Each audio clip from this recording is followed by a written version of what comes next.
Hello and welcome back. I'm glad you found your way here again tonight. There's nothing you need to do right now except settle in and let your body grow heavy against the bed. Let your breathing slow. Let your thoughts loosen their grip on the day, the way a hand slowly opens. Tonight we're traveling somewhere far older than almost anywhere else we've drifted before. Back along the banks of a great river, into the quiet sands of ancient Egypt, a civilization that rose beside the Nile thousands of years ago and left behind wonders still standing today. Some of what you hear tonight may surprise you. Some of it may simply settle over you like warm sand, familiar and strange all at once. If any of this helps you unwind, consider subscribing to Drowsy with Facts so you can drift off with us again soon. For now, let's begin. Ancient Egyptian civilization rose along the banks of the Nile more than 5,000 years ago, and by the time it eventually faded, it had already lasted longer than the gap between its own beginning and the world you live in today. When the pyramids were already ancient monuments, Cleopatra herself lived closer in time to the invention of the smartphone than to the builders of Giza. The Nile River itself made all of it possible. Each year it flooded its banks with almost perfect, gentle predictability, leaving behind a thin layer of rich black soil that made farming possible in the middle of an otherwise unforgiving desert. The Egyptians called their own land the Black Land, named quietly after that same fertile soil the river left behind. Beyond the reach of that yearly flood, the desert stretched out in every direction, a place the Egyptians simply called the Red Land, dry, lifeless, and largely left to the dead. Nearly all of Egypt's great tombs and monuments were built there instead, deliberately kept apart from the living world along the river. The Great Pyramid of Giza, built for the Pharaoh Khufu, remained the tallest structure made by human hands anywhere on Earth for well over 3,000 years, a record unmatched until only a few centuries ago, an almost unimaginable stretch of time for any single building to hold a title like that. For a long time, popular imagination pictured the pyramids built entirely by enslaved masses under the whip, but the workers' own village, discovered nearby, tells a gentler story. Skeletons found there show signs of good medical care, and graffiti left by the workers themselves suggests pride in their labor. Organized crews competing playfully to see who could move stone fastest. Those same workers were provided with a startling amount of food during construction, including large daily rations of bread and beer, practical necessity for laborers hauling stone in the desert heat, and a small human detail often lost beneath the pyramid's overwhelming scale. The precision of the Great Pyramid's construction still puzzles engineers today. Its base is level to within a very small fraction of an inch across its entire massive footprint, and its sides align almost perfectly with true north, an achievement managed without any of the tools modern surveyors would consider essential. Nearby, the Great Sphinx has watched over the plateau for thousands of years, a massive figure carved with the body of a lion and the head of a pharaoh, gazing steadily eastward to greet the rising sun each morning, exactly as it has since long before written history properly began. Its missing nose, often blamed on a stray cannonball fired by later soldiers, was almost certainly gone centuries earlier than that story suggests, chipped away instead by tools deliberately sometime in the distant past for reasons no one has ever fully confirmed. Deep inside the Valley of the Kings, Later pharaohs chose to be buried not beneath towering pyramids, but within hidden tombs carved directly into rock, tucked away in a remote valley, in hopes that thieves would never find them. A quiet shift born from centuries of pyramids being robbed again and again. That strategy worked remarkably well for one particular tomb.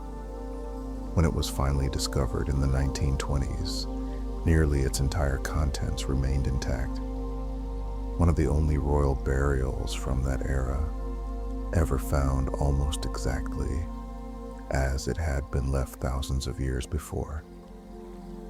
The young pharaoh buried there, remembered today by a name that would have meant little in his own lifetime, ruled for only a short handful of years and died while still a teenager. Yet his tomb's golden treasures made him centuries later the most famous name to survive from all of ancient Egypt.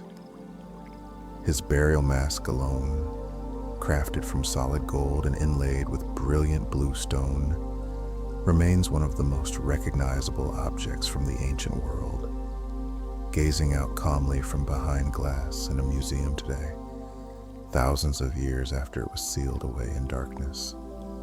When his tomb was finally opened, rumors quickly spread of a curse striking down those involved, fueled partly by the sudden death of one of the expedition's sponsors soon afterward. Most of the archaeologists present, however, lived on for many more ordinary years, quietly outlasting the legend that grew up around them.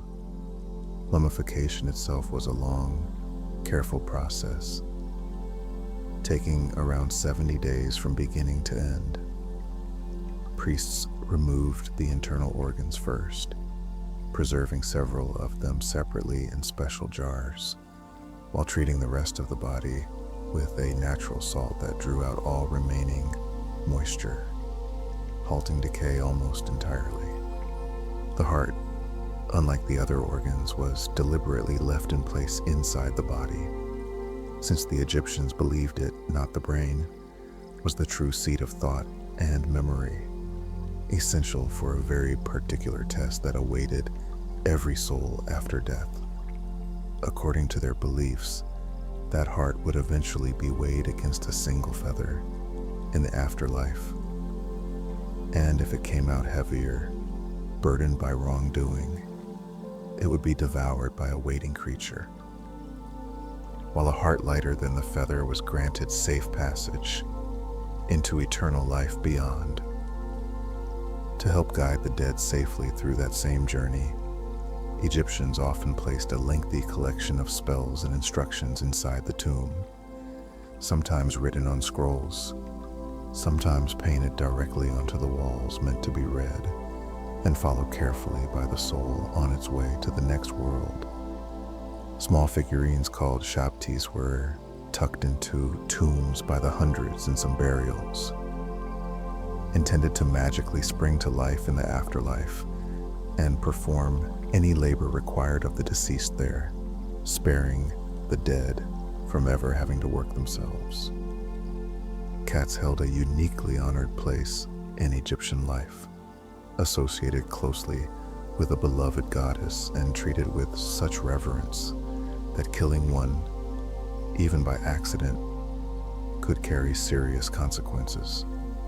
Many families mummify their own cats after death, burying them with the same careful ritual given to people. Beyond cats, other animals were considered sacred too. Crocodiles were honored in certain regions along the Nile. Ibises were mummified by the millions as offerings to a particular god of wisdom, and scarab beetles became one of the most enduring symbols in all of Egyptian art, tied quietly to ideas of rebirth and the rising sun. Egyptian writing itself, the elegant hieroglyphs carved into temple walls and painted onto papyrus, remained a mystery to the modern world for centuries after the civilization faded, its meaning entirely lost until a single stone, inscribed in 3 different scripts side by side, was finally rediscovered and used to unlock its secrets. Alongside those formal hieroglyphs, scribes also used a faster, more practical form of writing for everyday business and letters, one that bore little resemblance to the careful symbolic pictures carved onto monuments, but let records and correspondence move far more quickly. Becoming a scribe was one of the most respected paths available in ancient Egyptian society, requiring years of difficult training, but granting a life free from the harsh physical labor faced by most of the population. A path taken seriously enough that surviving letters show fathers urging their sons toward it directly.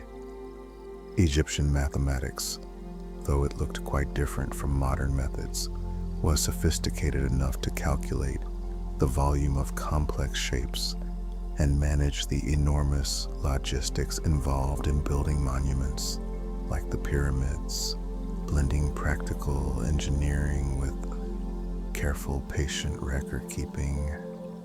Their calendar, based closely on the predictable rhythm of the Nile's flooding, divided the year into 3 distinct seasons tied to farming, and was accurate enough that later civilizations borrowed and adapted its basic structure for their own use. Egyptian medicine was similarly advanced for its era, and surviving medical papyri describe real surgical procedures, detailed treatments for injuries, and even an understanding that the heart was somehow connected to vessels running throughout the entire body. Ancient Egyptian dentistry, by contrast, remained a persistent struggle throughout their history, largely because bread was often gritty with fine sand from the milling process, slowly wearing down teeth over a lifetime, in a way that even careful diets couldn't fully prevent. Egyptian beer, brewed and consumed constantly by people of nearly every class, was thick, nutritious, and central to daily life, sometimes even used as a partial form of payment for laborers working on major building projects, including the pyramids themselves. Wine, more of a luxury, was carefully labeled on its storage jars with details like vineyard origin and harvest year, a surprisingly familiar practice that echoes almost exactly how wine is still labeled and stored today. Makeup held both practical and spiritual meaning in Egyptian life. The dark kohl, lined so distinctively around the eyes in Egyptian art, wasn't purely decorative, but also believed to help protect the eyes from the sun's harsh glare and the irritation of blowing desert sand. Perfume, too, played an important daily role, often carried in solid form, sometimes shaped into small cones worn on top of the head, believed to slowly melt throughout the day, releasing fragrance gently as the hours passed. Board games offered quiet entertainment across every level of society.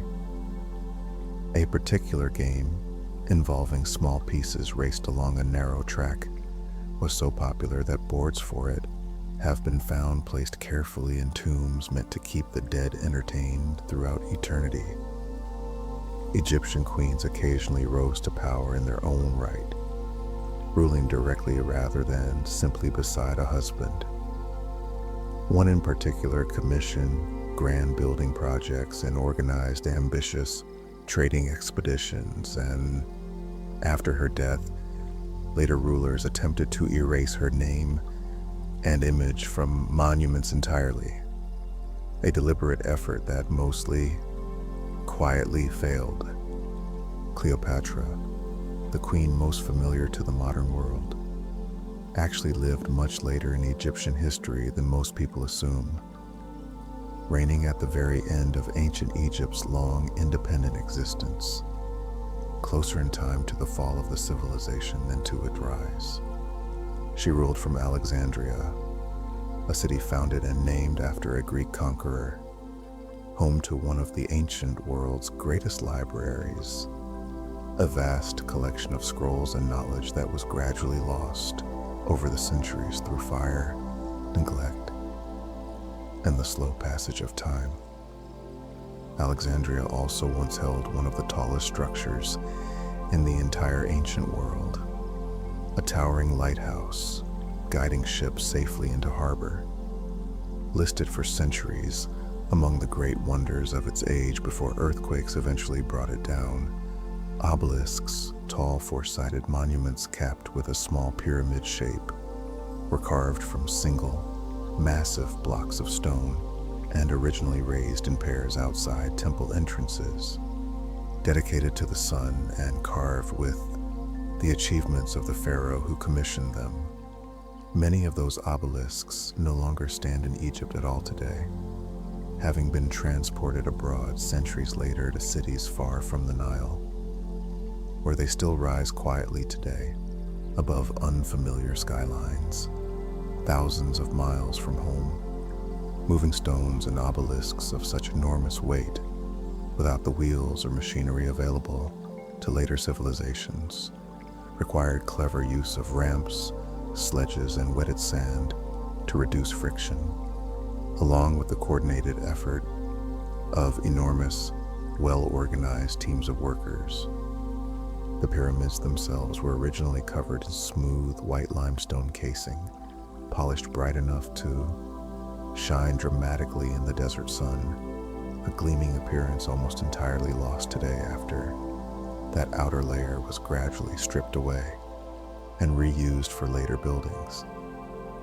Deep inside temple walls, ceilings were often painted a rich, deep blue, scattered with golden stars meant to represent the night sky itself, turning the temple's interior into a quiet reflection of the heavens above.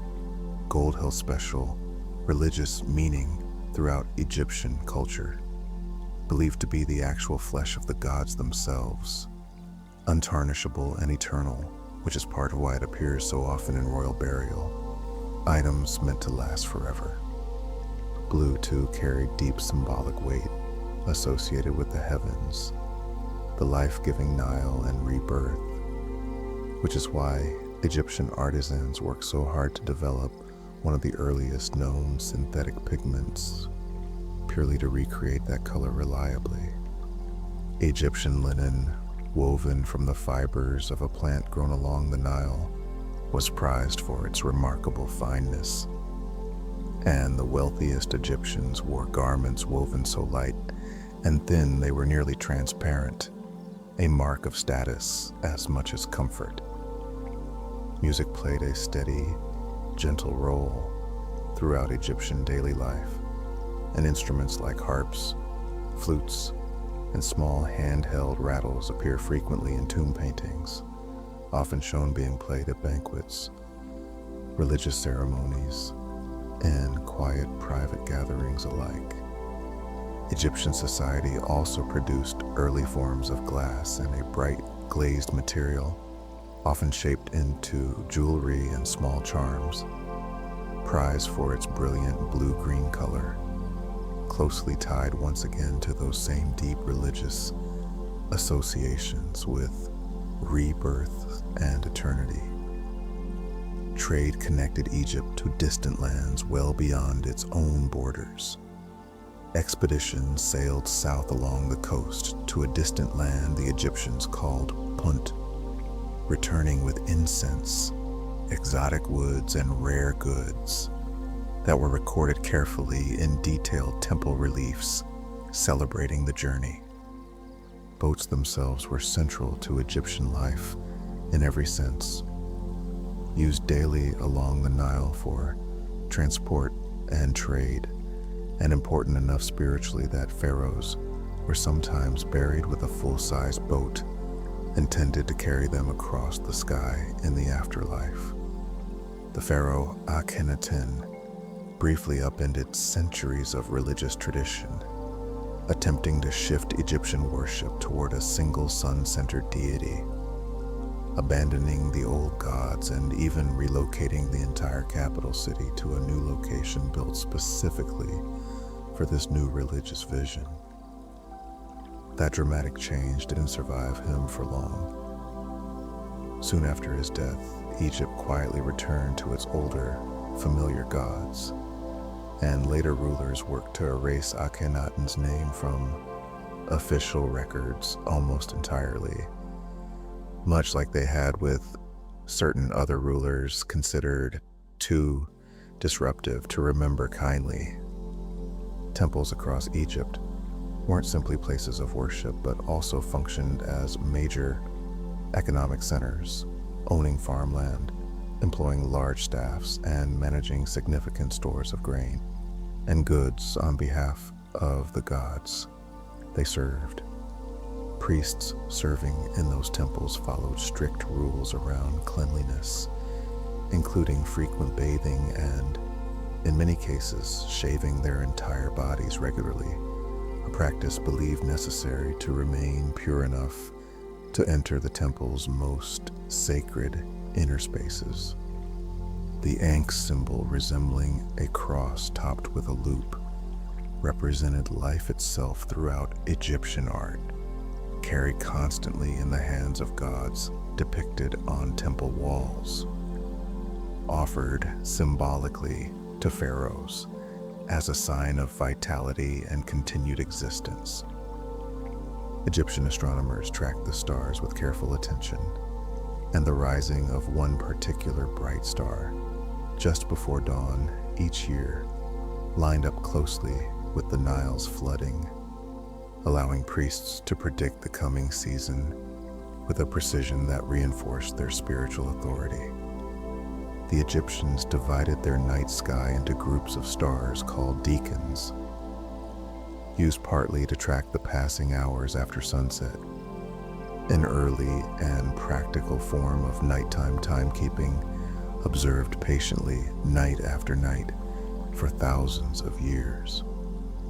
Even ancient Egyptian furniture reflected remarkable craftsmanship, and surviving folding stools, ornately carved chairs, and headrests used in place of pillows show a level of woodworking skill that has endured well enough to still be admired in museums today.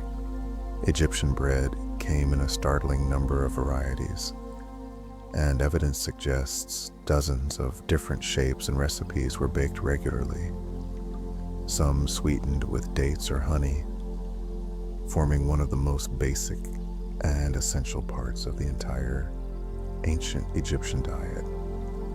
Honey itself was treated as a valuable, almost sacred substance, used not only as food but also within certain medical treatments, valued for properties that remarkably align closely with what modern science has since confirmed about its natural preservative qualities. Egyptian doctors, despite lacking any real understanding of germs, developed a surprising number of effective wound treatments, and some surviving remedies described in ancient texts have echoes in basic practices still recognized as reasonable today. The Rosetta Stone, the single artifact that finally unlocked the meaning of Egyptian hieroglyphs for the modern world, was actually discovered almost entirely by accident, uncovered by soldiers carrying out unrelated construction work along the Egyptian coast. Its inscription, repeated in 3 different scripts, allowed scholars to slowly compare each version word by word, eventually breaking a code that had sat silent and unreadable for well over 1,000 years since the last people who understood it had died.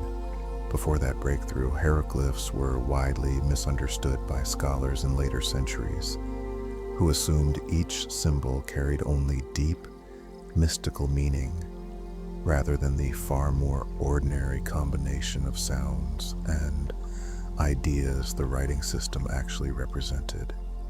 Egyptian tomb paintings followed strict artistic conventions passed down for centuries, showing the human body from a combination of angles meant to display each part as clearly as possible, rather than attempting the more natural perspective familiar in later art traditions.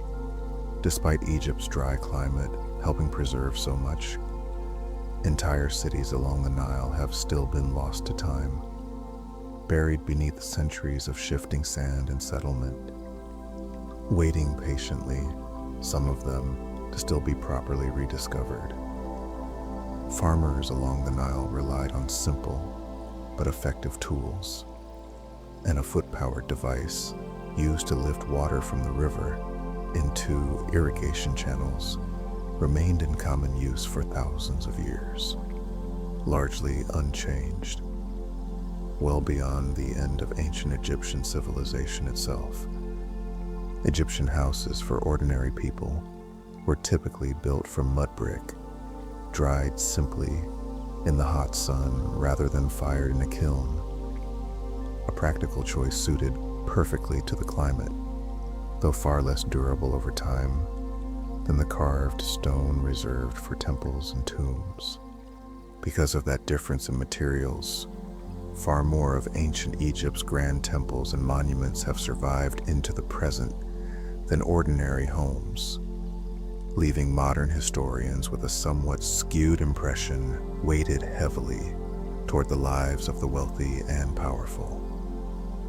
Bees held economic as well as symbolic importance, and beekeeping was practiced along the Nile using surprisingly sophisticated techniques, including the transport of hives up and down the river by boat to follow seasonal blooms. The pharaoh's crown combined two distinct forms representing Upper and Lower Egypt, worn together as a single unified crown to symbolize the joining of the two regions into one kingdom, a union that had happened so long ago it was already ancient history by the time of the pyramids. Egyptian religious belief held that the pharaoh himself was a living god on earth, a bridge directly connecting ordinary people to the divine, a role that shaped nearly every aspect of how the ruler lived, dressed, and was depicted in official art. Death for the Egyptians wasn't viewed as an ending so much as a careful transition, and enormous effort went into preparing not just the body, but an entire household of goods, food, and comforts meant to accompany the deceased comfortably into the next life. Wealthier tombs were often filled with everyday items the deceased might want in the afterlife, including furniture, clothing, jewelry, and even small models of servants performing household tasks, meticulously carved to continue that service eternally. Papyrus itself, made from a reed plant that grew abundantly along the Nile, gave the ancient world one of its first practical writing materials, light and flexible enough to be rolled into scrolls and transported easily across long distances. The word for paper in many modern languages actually traces its origins back to that same plant, a quiet linguistic echo of just how influential Egyptian papyrus became across the wider ancient world. Egyptian sailors and traders eventually carried goods, ideas, and their own writing system into contact with other ancient civilizations, influencing trade networks that stretched indirectly all the way to the Eastern Mediterranean and beyond.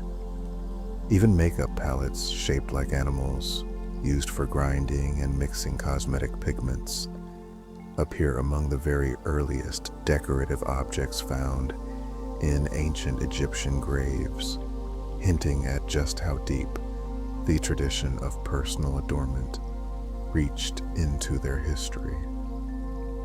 Egyptian temples were rarely open to the ordinary public in the way modern religious buildings often are. Only priests and the pharaoh were typically permitted into a temple's innermost chambers, while common people gathered instead in outer courtyards during public festivals.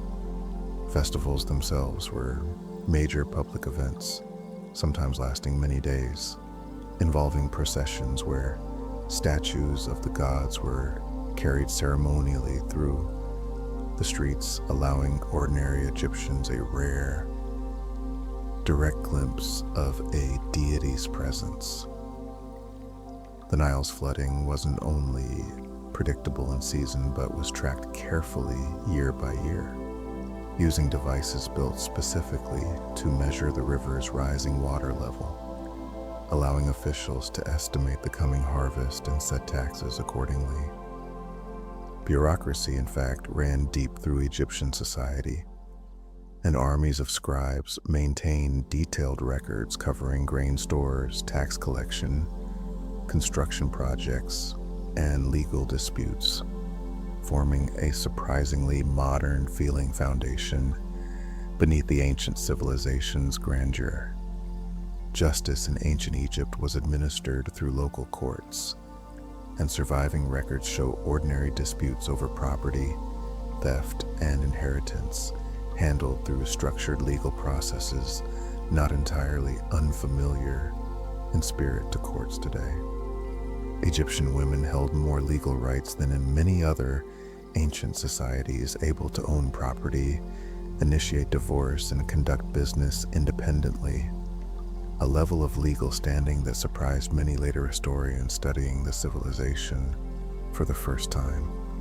Children in ancient Egypt were cherished, and toys discovered in excavations, including small wooden animals with movable parts and carved dolls, show how much thought went into a childhood, even amid a civilization otherwise so focused on death and eternity.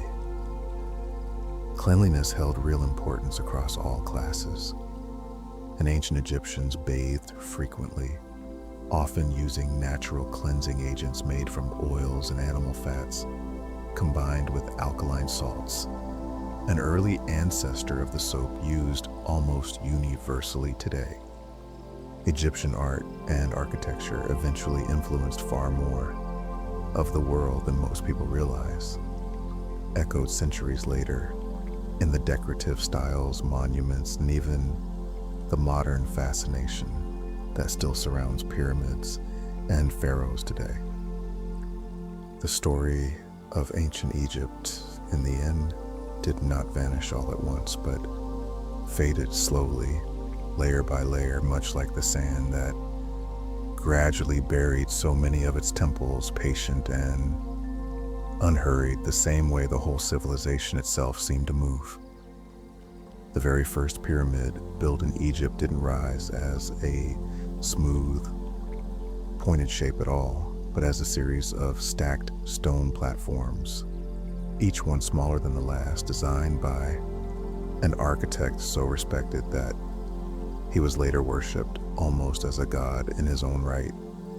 One of the only commoners in Egyptian history ever honored that way. That same architect's early experiment quietly paved the way for everything that followed, and later builders spent decades refining the design, including one especially ambitious pharaoh, whose first attempt at a true smooth-sided pyramid had to be adjusted partway through construction, leaving it with an unusual bend partway up its face. Only after that experimental structure came the first truly successful smooth pyramid, built by the same patient pharaoh, a quiet turning point in engineering that led directly, within a single generation, to the towering monuments still standing at Giza today.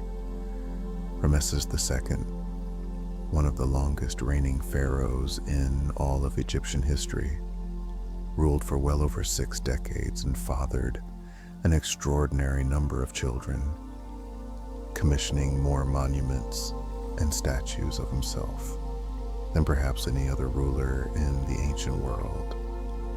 Among his greatest projects, a pair of massive temples were carved directly into a cliffside far to the south, guarded by 4 colossal seated statues of the pharaoh himself, positioned so precisely that twice a year Sunlight reaches deep into the temple's inner chamber to illuminate the statues of the gods within.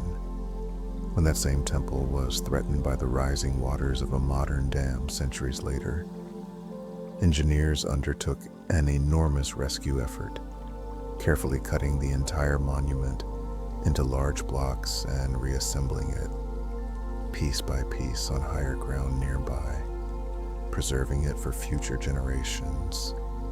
Rameses himself once signed a peace treaty with a rival empire to the north, ending years of conflict between the two great powers. A copy of that same agreement, considered by many historians to be the oldest surviving peace treaty in the world, still exists today, carved carefully into stone. Centuries later, in a curious footnote to his long history, Ramesses' own mummified body was issued a passport by modern Egyptian authorities before being flown to Paris for scientific preservation work, listing his occupation, only half-jokingly, as king deceased. Hatshepsut, one of the most successful female rulers in Egyptian history, governed for roughly 2 decades and commissioned an especially striking temple built directly into the cliffs, its long terraces and columns appearing almost to grow naturally out of the surrounding rock. She organized a famous trading expedition to the distant land of Punt, and detailed carvings from her temple depict the exotic goods brought back, including incense trees carefully transported by ship and replanted in Egyptian soil.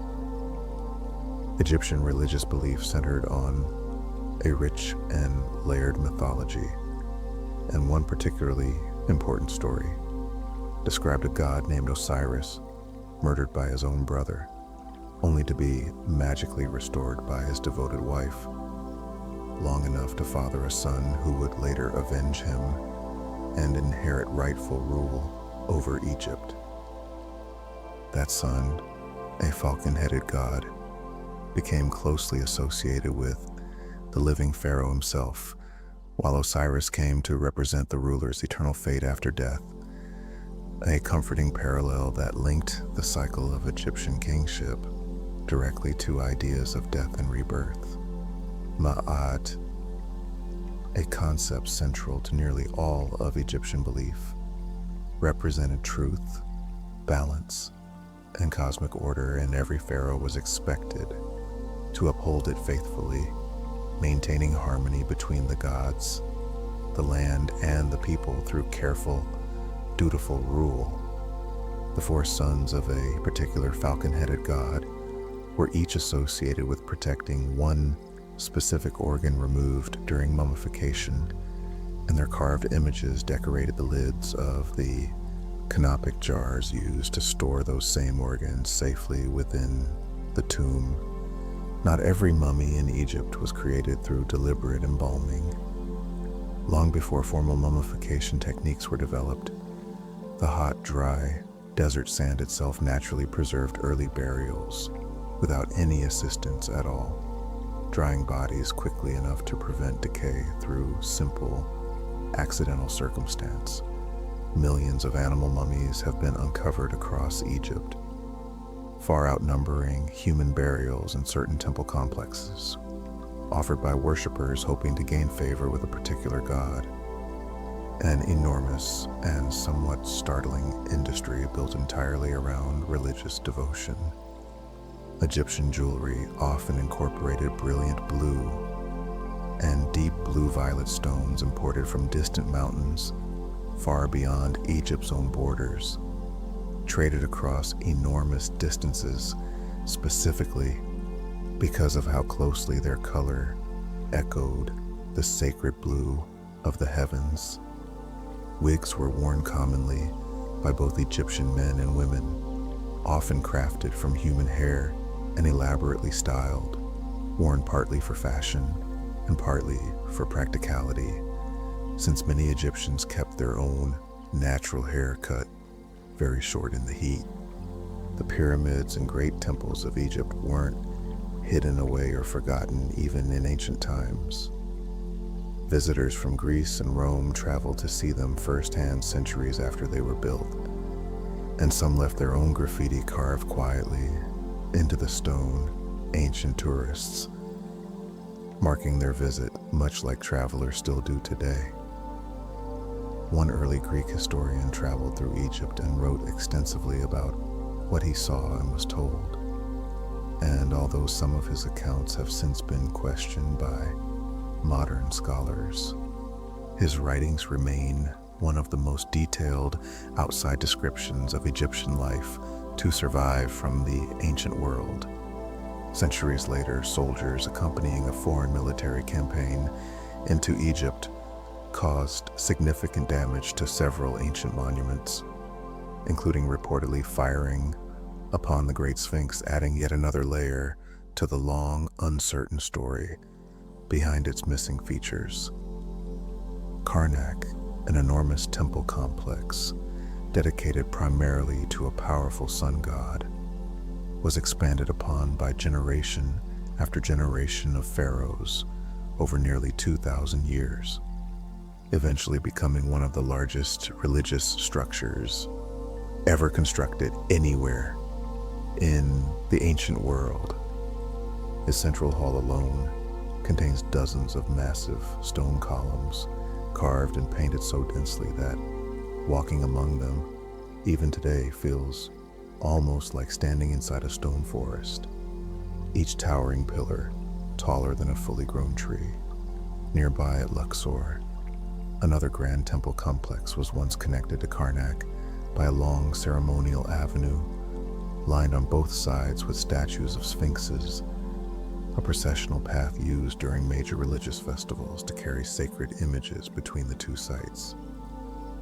Two enormous seated statues, each representing the same pharaoh, still stand alone on a floodplain today, all that remains of what was once a massive mortuary temple behind them.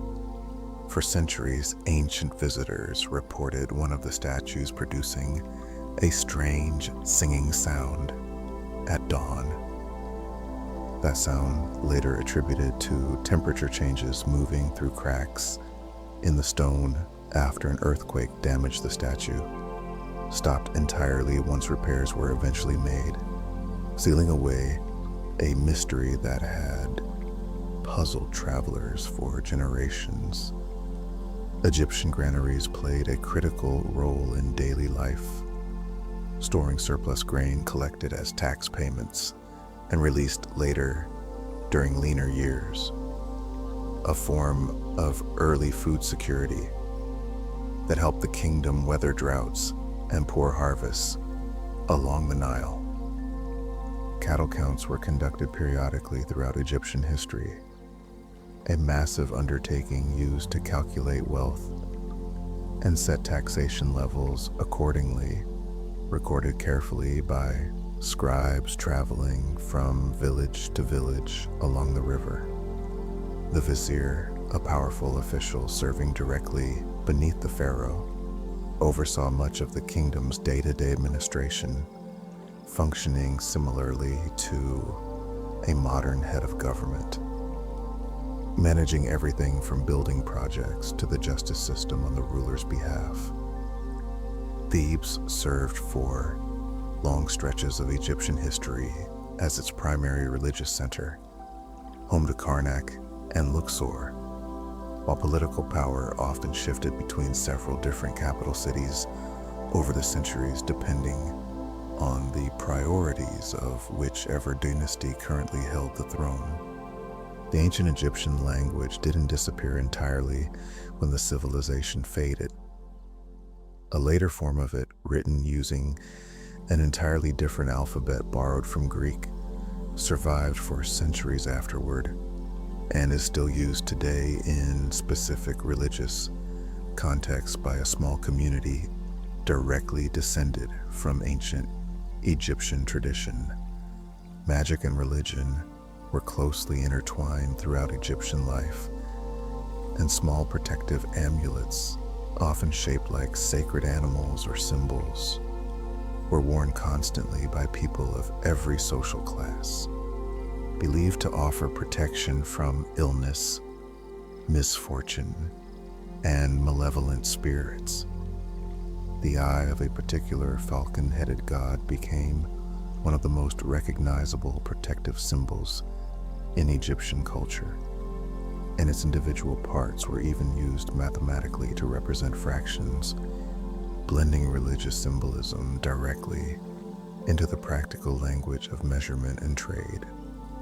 Egyptian numbers were written using a system entirely different from the one used today, relying on separate symbols to represent powers of 10, allowing scribes to record enormous quantities of grain, workers, or tribute with reasonable efficiency, despite lacking a simple zero.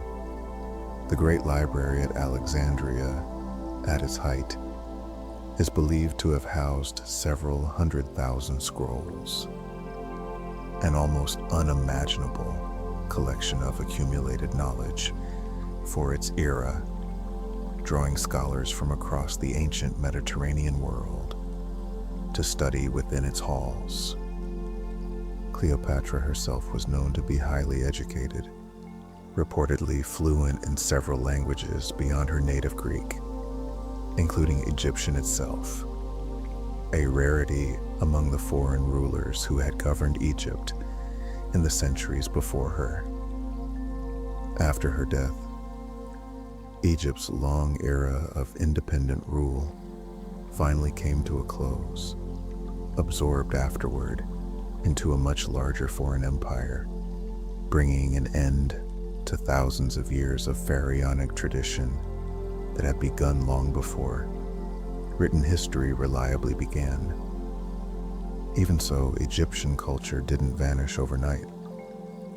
Temples continued operating for centuries afterward under new rulers. Priests continued performing many of the old rituals, and the last known hieroglyphic inscription wasn't carved until centuries after Cleopatra's own reign had ended.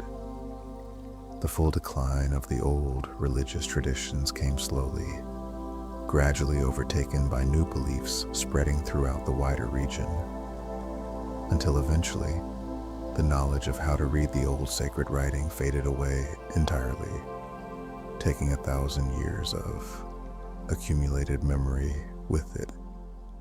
What remained afterward was simply stone, silent temples, sealed tombs, and towering monuments left standing quietly in the sand, waiting patiently for centuries until curious travelers, and eventually careful scholars, began the slow work of listening to what that stone had to say. The builders of the Great Pyramid worked without any iron tools at all, relying instead on simple copper chisels and stone hammers to cut and shape the enormous limestone blocks. A remarkably modest toolkit for something so massive and so precise. Much of that limestone was quarried locally, but the finest, whitest casing stones were transported from farther away across the Nile, while even more valuable materials, including cedar wood prized for shipbuilding, were imported from distant forests hundreds of miles to the north. The shape of the pyramid itself likely carried deep religious meaning, echoing either the rays of sunlight breaking through clouds or a primordial mound of earth said to have risen from the waters at the very beginning of creation, according to Egyptian belief. A simple pillar-shaped symbol representing stability appeared frequently throughout Egyptian art and funerary objects, sometimes raised ceremonially during festivals as a way of symbolically reinforcing the strength and endurance of the Pharaoh's rule. Inside the Great Pyramid, narrow shafts extend outward from its central chambers at very specific angles, and some researchers believe they were deliberately aligned toward particular stars, important in Egyptian religious belief. offering the Pharaoh spirit a direct path toward the heavens.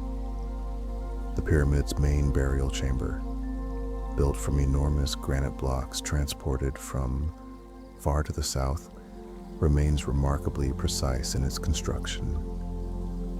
Its walls fitted so closely together that a piece of paper would struggle to slip between them even now. Above that same chamber, a series of stress-relieving spaces were built directly into the structure, distributing the immense weight of the stone above away from the ceiling. A quiet engineering solution that has helped the chamber survive intact for thousands of years. Scribal schools train young boys, almost always from more privileged backgrounds, for years before they were considered fully qualified, practicing endlessly by copying older texts onto broken pottery shards before ever being trusted with expensive papyrus.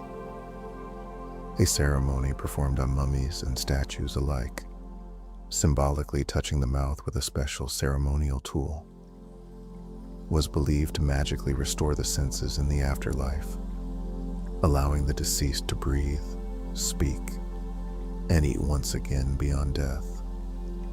Certain tomb inscriptions carried stern warnings directed at future visitors, threatening misfortune upon anyone who dared disturb the resting place within. A quiet, hopeful attempt to protect a burial that, in most cases, was eventually broken into anyway. Sandals worn by ancient Egyptians were typically woven from papyrus reeds or palm leaves, simple and practical, though wealthier individuals sometimes owned finer leather versions reserved for special occasions rather than everyday wear. Small pots used to hold coal for lining the eyes were often carved from stone or fashioned from glass, sometimes shaped playfully like small animals, treasured personal items placed frequently among a person's burial goods. Centuries after many pharaohs were first laid to rest, priests themselves grew concerned about ongoing tomb robberies and quietly moved a large number of royal mummies into a single hidden cache, gathering kings from different eras together in one secret location for safekeeping. That hidden collection remained undiscovered for thousands of years, until its rediscovery in the 19th century revealed dozens of pharaohs resting together in one place. A quiet, unexpected reunion of rulers who had never known one another in life. Among them were some of the most powerful kings in Egyptian history, finally identified and studied together after millennia apart, offering scholars an extraordinary opportunity to learn about royal life and death across many centuries all at once. Long after the pyramids were built, later generations of Egyptians themselves grew curious about their own ancient past, and records show officials during later dynasties visiting and restoring monuments that had even then already stood for well over 1,000 years. Ancient history studying an even older ancient history. Some pharaohs took particular pride in restoring the works of their distant predecessors, carefully inscribing their own names alongside older ones as a mark of respect, a quiet acknowledgement that even kings understood the weight of what had come long before them. The stone used for many temples was quarried, using techniques that relied on driving wooden wedges into natural cracks in the rock, then soaking them with water until the wood expanded and slowly split the stone apart along a controlled, predictable line. Boats built for transporting the heaviest stone blocks down the Nile were remarkably large for their time, and evidence suggests entire fleets were organized specifically around the logistics of major building projects. coordinated carefully across different seasons of the year. Egyptian artisans working on royal tombs often lived in their own dedicated village nearby, passing skills down through families across generations, so that the same lineage of workers might spend their entire lives contributing to the burial places of many different kings. Even the tools those artisans used were carefully tracked and accounted for by scribes, with records surviving that document workers occasionally going on strike over delayed payments, one of the earliest known labor disputes recorded anywhere in human history.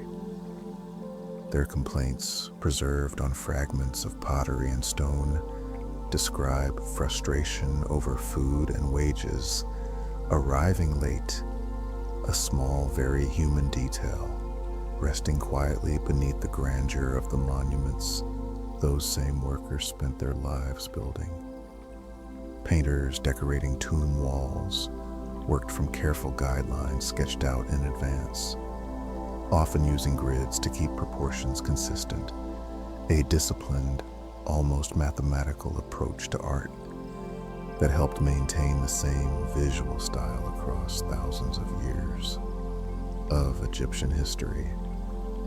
Pigments used in those paintings were made from minerals ground carefully by hand, mixed with a binding agent, and applied in a technique durable enough that many colors still remain vivid inside sealed tombs today, protected from light and air for millennia.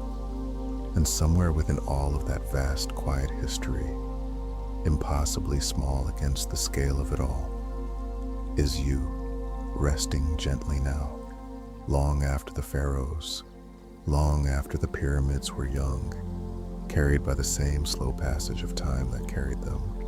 The same desert that once held golden tombs and painted temples is, right now, simply resting quietly beneath a sky it has watched for thousands of years. Somewhere sand is shifting gently over old stone. Somewhere a temple wall still holds its color in the dark. And none of it needs anything from you right now, except your rest. You've drifted tonight through golden tombs and quiet temples, past pharaohs and priests, along a river that made an entire civilization possible. The whole vast, patient story of ancient Egypt, resting now beneath centuries of sand, old and still and endlessly quiet. Let it hold you now, the way it's always held everything else. Let your breathing settle into its own slow rhythm, the way the Nile once settled gently back within its banks each year. There's nowhere else you need to be, nothing else you need to understand tonight. Just this quiet history and this quiet rest, drifting gently together in the dark. Sleep well, and I'll see you next time for another 100 facts, drifting softly into sleep.